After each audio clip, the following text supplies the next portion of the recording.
మాజీ ముఖ్యమంత్రి ఒక డైరెక్ట్గా స్టేట్మెంట్ ఇచ్చిండు.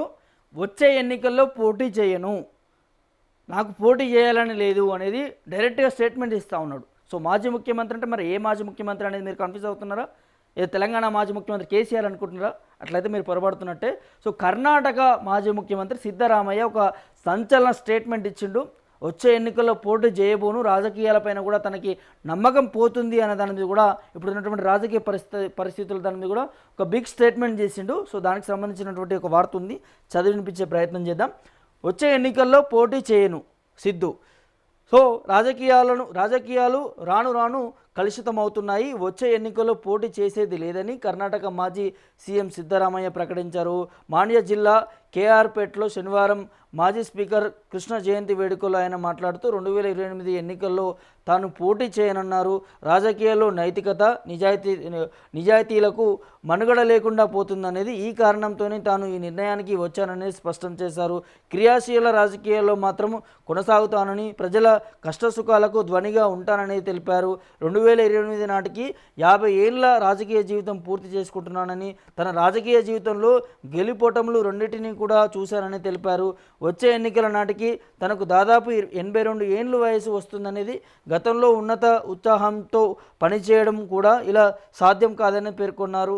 రాజకీయాలు చెడు ధోరణిలో ఉన్నాయనేది, కేఆర్పేట ఎమ్మెల్యేగా ఉన్నప్పుడే కృష్ణ రిటైర్మెంట్ ప్రకటించారనేది గుర్తు చేశారు. సో ఇది పరిస్థితి. సో తను ఏం చెప్తున్నాడంటే, రాజకీయాలు ఇప్పుడున్నటువంటి పరిస్థితులు చూస్తుంటే అసలు పోటీ చేయాలనే అనిపిస్తలేదు. గతంలో అంటే 50 సంవత్సరాల సుదీర్ఘ అనుభవం ఉన్నటువంటి నేతగా చెప్తున్నాను, రానున్నటువంటి 2028 ఎన్నికల్లో నేను పోటీ చేయబోను అనే దాని కూడా మాజీ ముఖ్యమంత్రి సిద్ధరామయ్య చెప్తున్నటువంటి పరిస్థితి కనిపిస్తూ ఉంది. ఎందుకు ఇంత భావోద్వేగానికి గురవుతున్నాడు అంటే, పాపం తను 5 సంవత్సరాలుగా ముఖ్యమంత్రిగా ఉండాల్సినటువంటి సిద్ధరామయ్యను తీసి పక్కకు పెట్టేసారు. సో డీకే శివకుమార్కి అక్కడ బాధ్యతలు చేపట్టినటువంటి పరిస్థితి కనిపిస్తూ ఉన్నది.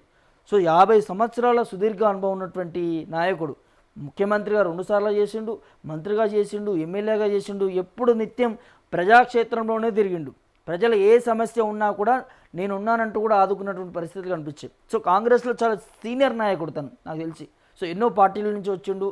సో ఎంతోమంది కృషి మన్నలను పొందినటువంటి నేతగా చెప్పుకుంటారు సిద్ధరామయ్య అంటే.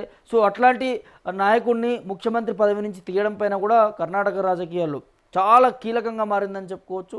సో తిన మీద కూడా తినకు సంబంధించి కూడా సానుభూతి కూడా పెరిగింది. ముఖ్యమంత్రి పదవి నుంచి ఎందుకు తీసేస్తున్నారు అంటే, గతంలో కూడా అంటే ఎన్నికలు జరిగే ముందు నుంచి డీలింగ్ జరిగినాయట. సో 2.5 ఏళ్ళు నువ్వు 2.5 ఏళ్ళు నేను అనేది సిద్ధరామయ్యకు డీకే శివకుమార్కు డీలింగ్స్ జరిగినాయి. సో ఒప్పుకుంటేనే దీనికి ఫస్ట్ ముఖ్యమంత్రి పదవి ఇచ్చారు అనేది చర్చ.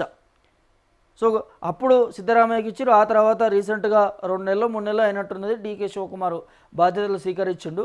దీని తర్వాత కూడా చాలా పరిణామాలు ఏర్పడినాయి. అక్కడ మంత్రులకి సంబంధించినటువంటి శాఖ పంచడంలో ఇవ్వడంలో కూడా కొంత గందరగోళకు గురైన పరిస్థితి కనిపించింది. సిద్ధరామయ్య క్యాడర్ అంతా కూడా కొంత ముఖ్యమంత్రి మీద అసహనం వ్యక్తం చేశారు. సో తీరు బాగాలేదు, ఏ శాఖల వారికి ఆ శాఖ అప్పగిస్తే బాగుంటుంది, గతంలో ఆ శాఖలకు సంబంధించి పనిచేసిన వారిని ఆ శాఖ నుంచి ఇంకో శాఖకు బదిలీ చేయడం కరెక్ట్ కాదు, సిద్ధరామయ్య ఉన్నప్పుడే మంచిగా ఉండే, సిద్ధరామయ్యను పక్క పెట్టిన తర్వాత క్యాడర్ అంతా కూడా అతలాకుతలం అవుతున్నది. సో డీకే శివకుమార్ తను తీసుకునేటువంటి నిర్ణయాలు ఇష్టానుసారంగా తీసుకుంటున్నాడు. కనీసం క్యాబినెట్కి చెప్పి చేసేటటువంటి పరిస్థితులు కూడా కనిపిస్తూ పక్కకు పెడతా ఉన్నాడు, చులకనగా చూస్తున్నాడు అనేది డీకే శివకుమార్ గురించి వినిపిస్తున్నాయి గతంలో కూడా. సో ఇప్పుడు సిద్ధరామయ్య ఏం చెప్తున్నాడంటే, అసలు రాజకీయం అంటే ఇది కాదు, రాజకీయం అంటే ఈ తీరు ఉండదు. 50 సంవత్సరాల జీవితం మేము అనుభవించినాం, రాజకీయంలో సుదీర్ఘ రాజకీయం అనుభవించినాం, 82 ఏళ్ళు వస్తున్నాయి మాకు, ఇంకా పోటీ చేయాలంటే ఈ చిల్లర రాజకీయాలు చేయడానికి మాకు కావట్లేదు అనేది డైరెక్ట్ స్టేట్మెంట్ ఇస్తున్నాడు. నాకు తెలిసి నేను ఫస్ట్ టైం చూస్తున్నాను ఇట్లాంటి వాళ్ళని. మరి నిజంగానే మనకు చాలామంది చెప్పి మళ్ళీ పోటీ చేసిన వాళ్ళు కూడా ఉన్నారు. మరి సిద్ధరామయ్య ఏం చేస్తాడో చూడాలి. చాలా వరకు కూడా గతం నుంచి కూడా చూసినాం మనం.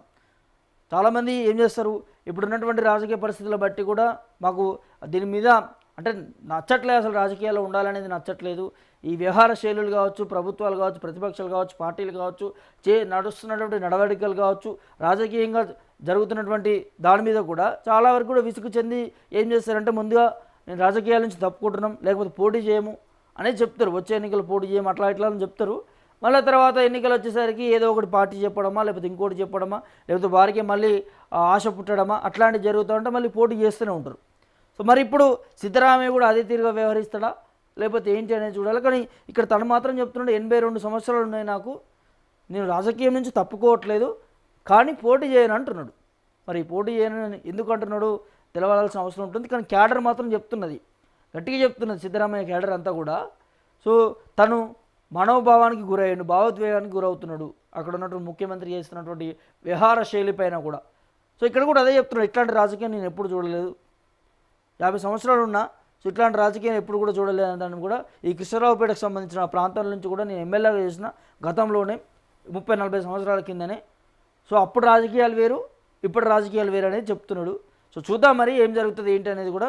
మరి నిజంగానే సిద్ధరామయ్య చెప్పినటువంటి మాట మీద నిలబెట్టుకుంటాడా, ఏం జరుగుతుంది ఏంటనే చూడాలి. సో ఈ వీడియో చూస్తున్నటువంటి మీరందరూ కూడా ఏమనుకుంటున్నారు సిద్ధరామయ్య కామెంట్స్కి సంబంధించి. తను రానున్నటువంటి ఎన్నికల్లో 2028 ఎన్నికల్లో పోటీ చేయను అనేది స్టేట్మెంట్ ఇచ్చిండు. సో దాని మీద మీ అభిప్రాయం ఏంటనేది కామెంట్ రూపంలో తెలియజేయండి.